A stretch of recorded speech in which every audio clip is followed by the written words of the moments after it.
Happy Wednesday, hump day. It's been a while since I had done a random rambles in the car, and I was driving to work in traffic as usual and was thinking about a couple things. And sometimes I feel like if I wait to try to record something, I'll lose it. Obviously I can't write down while driving, so here it goes. I had someone the other day say to me, or say, really love your Instagram feed. You're so funny, but I kind of don't get it. What's the purpose? What's the point? And I said, obviously for me, a coping mechanism through life, as an adult child of an alcoholic and as someone who experienced trauma and is working through all of those things, laughter and comedy has always been a coping mechanism, but also something that I've always said, maybe the saying is like, if I don't laugh, I'm gonna cry. And so maybe not the best coping mechanism, but it's something that's helped me. And for me, that's one of the things. And obviously I think through laughter, we also build community. We also build recognition. People go, oh, that's so relatable. Me too. I feel that. And again, in a world that feels incredibly isolating nowadays, and excuse me, sorry for the list. The Invisalign makes it a little difficult, so bear with me. I'm halfway through. But anyways, build a community and recognition, and then people are able to share stories. And like I said before, for me, I never really did or was able to do the work for a really long time because I had pushed so much of my trauma and issues down deep somewhere that it wasn't until I hear others talk about it, or would reading a book on, or listening to a book on tape, and a chapter would come up about a certain issue and I would catch myself crying, and it was like, oh, that's down there somewhere. That did happen. I almost honestly forgot. And so sometimes that's why I do it, because people can recognize things in themselves and maybe it helps them on their journey of doing the work. But more than anything, another part of it is, and that's why I'm saying, like, embrace the mess and embrace who you are. And I'm not perfect, right? Not even, like, obviously, newsflash, not even anywhere close.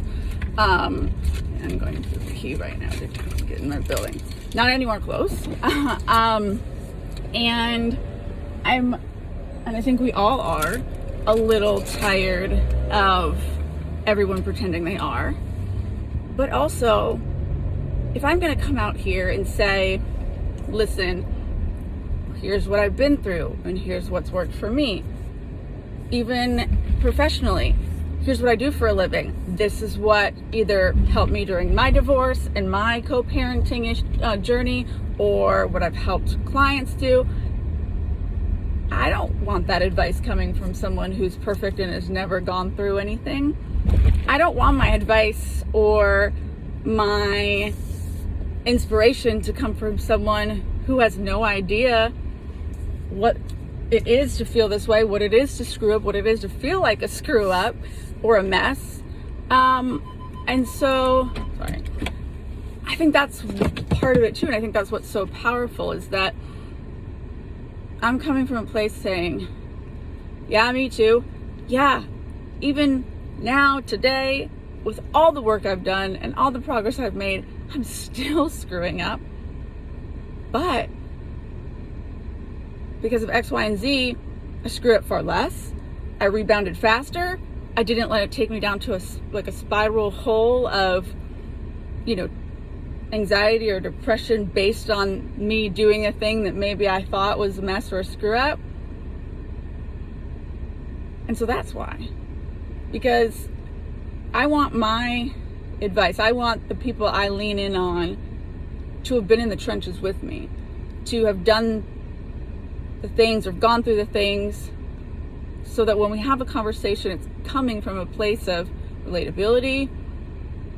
When they give advice, or I get advice, or I give advice, it's coming from a place of actually having been there, done that. I don't want my advice, I don't want my compassion to come from someone who's honestly just placating me or telling me what they think I need to hear or what they've heard somewhere out there. I want it to come from someone who's been there. And yeah, I still am a mess most days, and I still screw up. But I continue to shift. I continue to change. I continue to try new things, do the things that I know that help, maybe I didn't do for whatever reason, and I keep going. And I think it also shows in that respect that I keep going, and that you can keep going, and we all can keep going. And so even when we slip up, even when we're a mess, even when we screw up, even when we don't take our own advice or someone else's advice, we're just one shift away from getting back on track. So I hope you enjoy the videos. I hope that you take something away from them. And if nothing else, I've also said, you know, what's the saying? Hurt people, and healed people heal people. I don't think it's until you come from a place of healing, being healed, on your healing journey, that you can be on that path. And that is then your duty to help others. Because I know for me, that's another thing, is when people tried to give me advice and it was coming from someone who had, you know, about my mom, and it was coming from someone who has this perfect family, a mom they can rely on, a mom they have a relationship with, a mom that was always there for them. I didn't want to hear from that person. You don't understand. That was the family I was born with. It was the only choice I had. And so when someone who has no idea what it feels like to have a mom that doesn't care, to have a mom that doesn't put you first, when inevitably, now that I've had a child, I realize how that goes, and I would do anything. I would literally work 10 jobs. I would not eat. I would give up everything I owned to make sure my child was happy. When you don't have a parent who inherently has those qualities that most parents do, you can't give advice to someone on how they should feel about their family.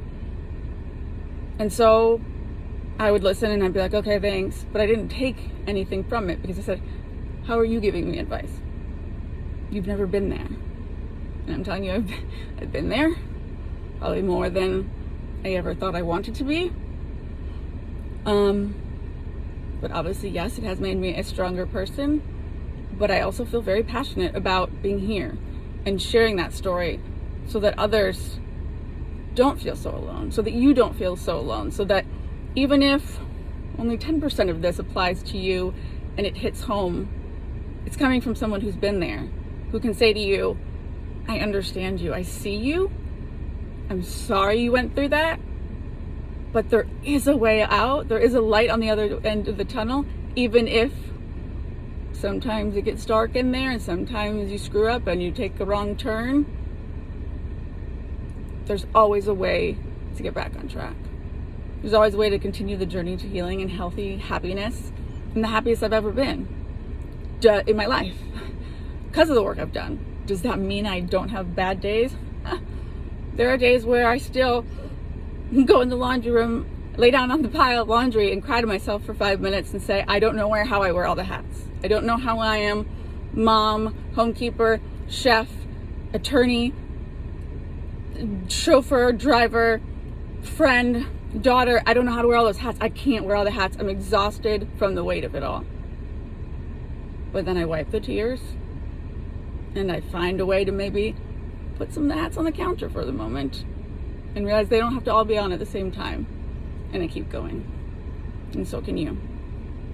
So I hope from one traveler on the Hot Mess Express to another, you've got this. We've got this.